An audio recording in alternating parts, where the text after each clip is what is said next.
Magandang araw mga mawe! For today's video, magluluto nga pala ako ngayon ng creamy beef mushroom. Hinugasan ko na nga ng maigi aring karning baka at ngayon naman ay mamarinate lamang natin yan. Kaya naman naglagay na ako diyan ng toyo at syempre itong pinakapampasarap, itong ABC sweet sauce. Ito yung nagbibigay ng tamang timpla para sa tamis at alat. Available din nga pala ito mga mare sa mga leading supermarkets para sa mga nagtatanong dyan.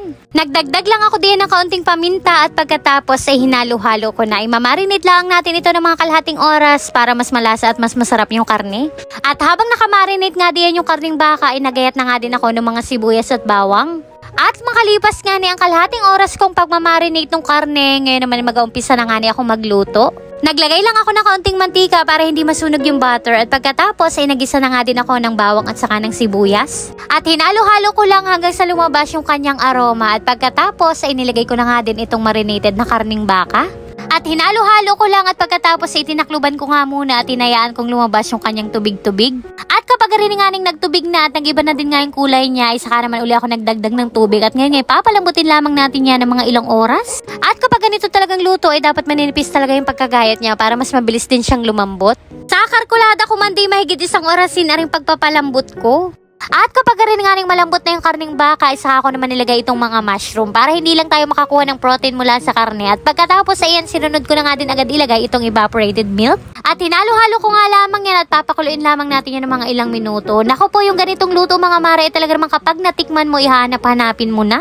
Naglagay din nga pala ako dito ng mga ilang pirasong itlog ng pugo para iwas umay kung baga. Kitang-kita nyo naman mga mawe, talaga namang sabaw pa lamang sarsa na, paniguradong taob na naman ang isang kalderong kanin sa lagay na are. Isa din talaga ito sa palaging nire-request ng asawa ko, kaso nga lamang minsan ko din lamang siya mapagbigyan at napakamahal din nga naman ng kilo ng karning baka.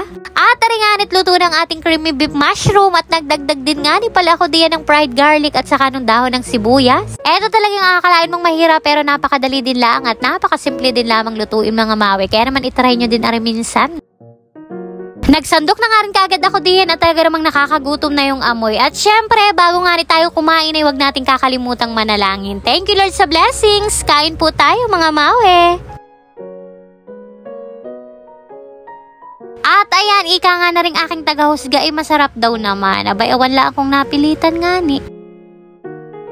At pagkatapos naman namin kumain diyan, kami na may madayo ng liguan dini sa may poso. Kapag mahina nga ni ang tulo ng tubig dito sa may amin, ay dini nga ni kami nadayo sa may poso at mas masarap pa nga ning maligo dito dahil napakalinis ang tubig at napakalamig. Ari nga ning batuta namin kasama ay tuwang-tuwa na naman dini sa tubig na napusngat. Medyo maganit nga lamang tunggan aring bumbang are, siguro sa tagal na rin at halos bata pa nga lamang kami ay dini na nga ni kami palagi nadayo ng aming pag-iigib. Maigi na nga rin lamang talaga at saktong-sakto yung pagliliguan namin dini at walang ibang tao, walang ibang kaagaw dini sa poso. Ang sarap din nga ng pagliliguan namin diyan at sa sobrang init nga ng panahon ay parang ang sarap magbabad ng tubig dito at napakalamig. At ayan, pagkatapos nga naming makapagbanlaw ay di umuwi na nga rin kami dini sa bahay.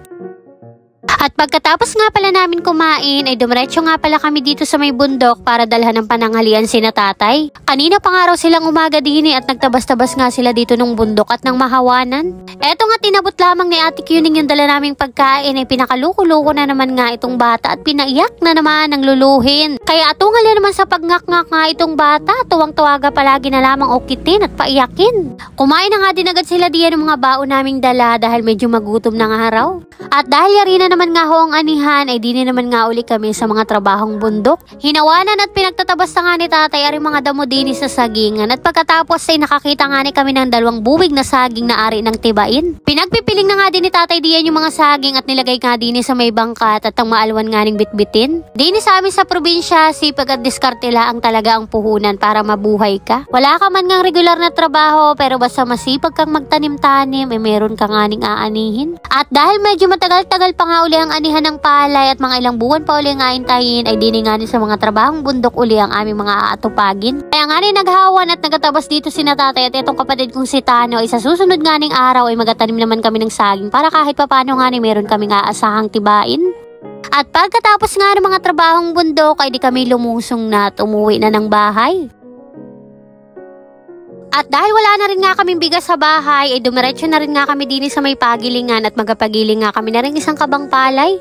Mahigit 40 sako ng palay nga pala yung naanin ni tatay nung nakaraan at yung kalahati ibinenta na namin tapos yung kalahati itinira at tinilaan para sa aming pagkain. Dito na nga namin sa gilingan ito pinatuyo para kapag nga magpapagiling ay diretsyo na. At eto nga pala ipapakita ko sa inyo kung paano nga magpagiling nitong palay bago maging bigas. Bata pa nga lamang ako ay dito na rin nga kami nagpapagiling ng palay kaya etong makikita nyong ito ay talaga namang traditional way ng pagpapagiling ng bigas. Pagkahuho nga ni kuya ng palay dun sa taas, ngayon naman ay binuhay niya nga itong makina at sisimula na nga yung paggiling. Mula nga sa taas na palay, ayan nga nit makikita nyo din sa makina ay ginigiling na at paglabas nga kaagad ay bigas na.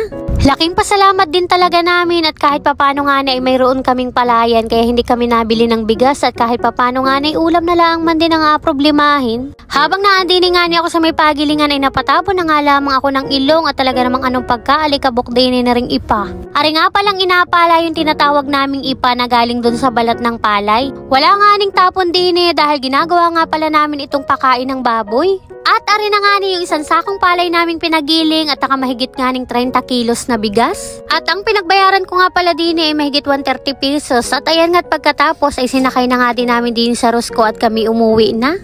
At pagkatapos naman namin magpagiling ay dumiretso na rin nga kami din sa may Kalukmoy at nag-deliver nga kami ng videoke. Ika-57 karawan nga pala nitong tiyahin ko, panganay na kapatid ng tatay ko. Ayan nga nit mga nagaluto pa lamang sila. Kako nga ay may lakad pa kami pa pinamalayan kaya nagpaalam na nga kami diyan at kako'y mabalik na nga lamang kami mamayang paggabi pagkainan na. Dumiretso na rin nga kami dito sa may Rosco pinamalayan at saktong isang buwan na nga pala itong sasakyan ni tatay kaya naman para pre-labor pa rin ay nagpa-change oil na kami. At dahil mahigit isang orasin pa nga daw yung pag-change oil ay kami ngayon nagkahiyaan munang magmerienda. Dito ko na nga sila dinala sa may Bashiro Japanese restaurant at talaga nung nakarang araw pa nga ako napapaibig kumain ng ramen. Kako din nga para makatikman lamang si tatay ng maiba-iba at sawa na nga sa saba. Sama din nga pala namin yung dalawang pinsan ko kaya naman saktong-sakto at hindi talaga makakatanggi yung tatay ko na dito kami kumain. Dahil sa katunayan nga kung kami lamang ari kaya pa yan mapasama na kami kumain din at sabihin lamang yan ay wag na't busog pa siya. At eto na nga pala lahat yung mga in-order naming pagkain at halos lahat nga ay mga hindi namin kilala. Abay kakoy minsan nga lamang ari ay di pupurbahan kong masarap. Ari nga sa tatay hindi pa man nagsisimulang kumain ay namang problema na agad kung paano gamitin daw aring chopstick. Yan na nga kako ang inasabi, abay minsan ay maglalabas din nga ng hawan at makatikim man lamang ng masarap-sarap ang mangyan. Tawa nga rin kami ng tawa diyan at hagyan na nga rin makadakot yung chopstick. Kakoy magkutsara na lamang at sabi pa nga ano ga daw namang pagkakalasa na rin at parang hindi daw siya nabubusog. Inalo ko pa nga kami diyan ay paano baga daw naman siyang mabubusog ay hinati pa yung saging. Pero bukod naman nga sa pulong ay talaga namang sulit na sulit yung pagkain namin din at lahat halos ay masarap. Sobrang sarap din nga nung kain namin diyan habang nagkukwentuhan at talaga namang sulit na sulit at minsan din nga lamang umuwi itong mga pinsan ko. At pagkatapos nga namin kumain ay binalikan na nga din namin aring Rosco ni tatay na pina-change oil at tapos na nga daw. At bago nga din kami umuwi ay dumaan muna nga ako dito sa may panaderia at binilhan ko nga ng cake yung tiyahin kong may birthday ngayon. At pagkatapos nga din ng mga lakad namin din sa pinamalayan ay bumayahin na nga din kami pa uwi. At bandang mga alas 5:30 na nga ito ng hapon ay gumayak na nga rin kami at mapunta na nga kami dun sa punsyonan sa birthday ng aking tiyahin. Nagpa-order nga rin pala yung pinsan ko nitong pudding at saka kasaba roll na isa sa pinakamasarap na kakanin dito sa may amin. Sa tuwing umuwi din nga yung mga pinsan ko ay nagpapaluto nga din sila nitong sinugno at saka itong kare-karing puso ng saging. At bumiyahin na nga rin kami papunta ng punsyonan. Bali sa kasunod na barangay nga lamang yung bahay ng tiyahin ko at mga 10 minutes nga lamang ay nakarating na rin kami din sa kanila.